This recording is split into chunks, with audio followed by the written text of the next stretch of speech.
नमो तस् भगवतो अरहतो सम्मा सम्बुद्धस्स। नमो तस् भगवतो अरहतो सम्मा सम्बुद्धस्स।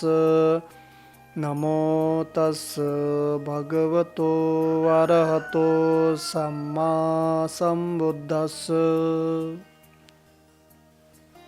श्रद्धावान धम्म मित्रों, आज हम लोग धर्म चर्चा में चुंद सुकरक की जीवनी के बारे में पढ़ेंगे।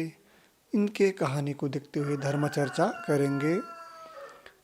भगवान बुद्ध उस समय श्रावस्ती के जेतवन में विहार करते थे। चुंद सुकरक भी श्रावस्ती के ही पास में एक छोटे से घर में रहता था। चुंद सुकरिक वह सुअर पालता था और सुअर के मांस बेच करके जीवन यापन करता था। चुंद सुकरिक अपने पास बहुत सारे सुअर रखा था। वह सुअर को मारने से पहले वध स्थान में ले जाता था। वध स्थान में ले जाने के बाद उसको पीट पीट करके उसके पूरे शरीर को फुला देता था।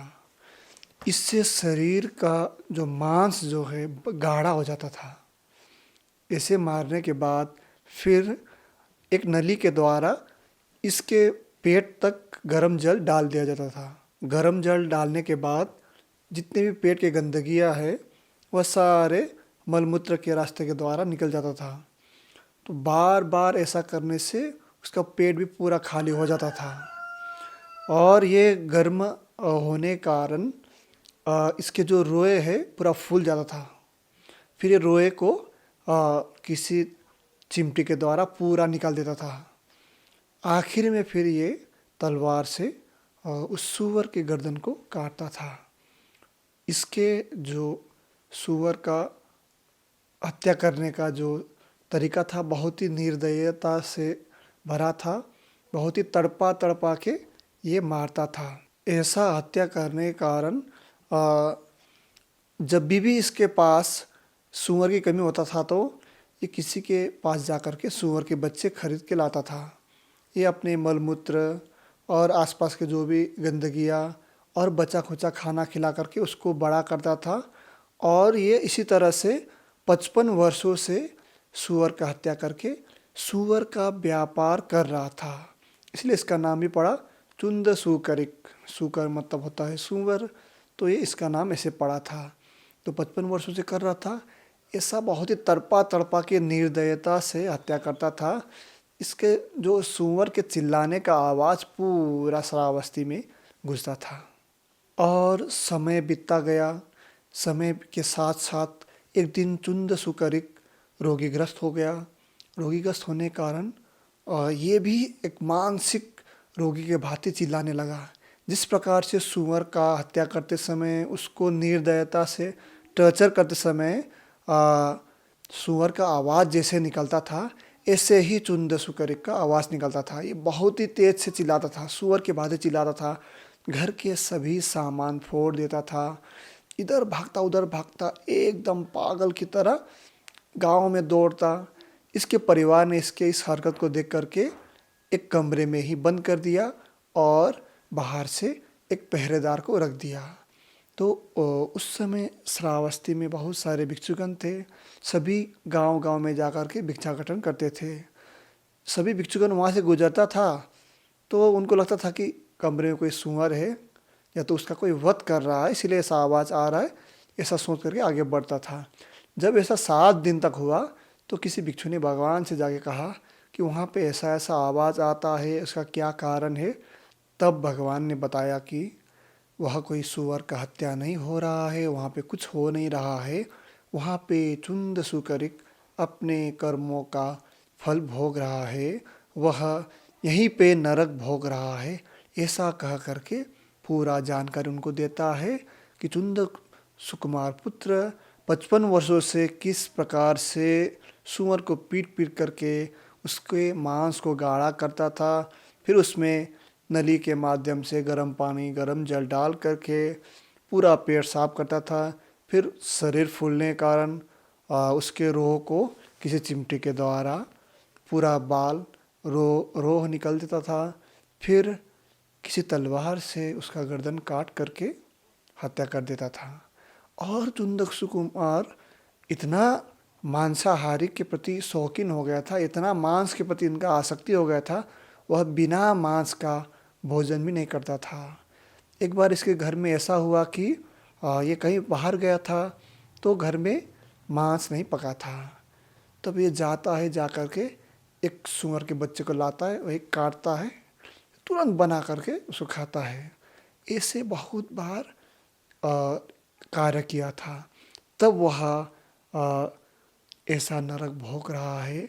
भगवान बुद्ध भिक्षु संघ को बताता है और उनको यह समझाता है कि स्वर्ग क्या है, नरक क्या है।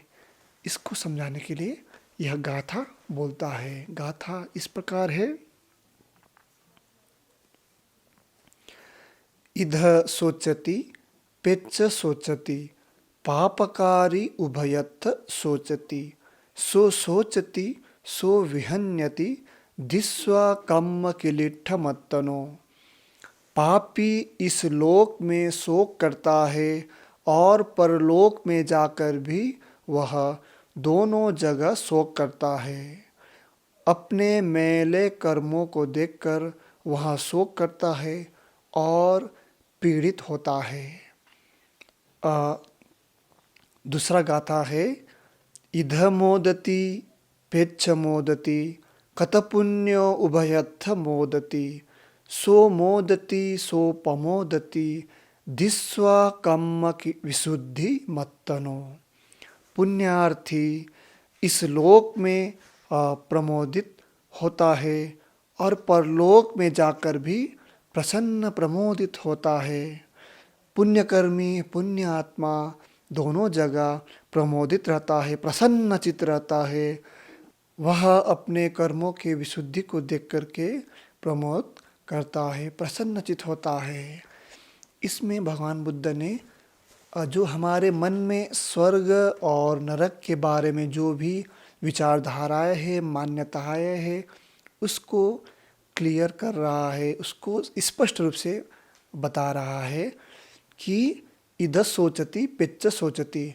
जो अहंकारी है, क्रोधी है, निर्दया पूर्ण व्यक्ति है, जो हत्यारा है, जो सदैव तनाव में रहता है, वो अभी माने प्रेजेंट मोमेंट में वह हमेशा दुखी रहता है, किसी को मारने के प्रति, किसी को कुछ करने के प्रति, दूसरों के बातों को सुन करके उनके बातों को बार बार दोहरा करके वह यही सोचता रहता है कि अब मैं क्या करूँ, अब मैं क्या करूँ। उसका मन स्थिर नहीं रहता है, अस्थिर रहता है, शोक करता है, सोचता रहता है, एकदम बेचैन रहता है।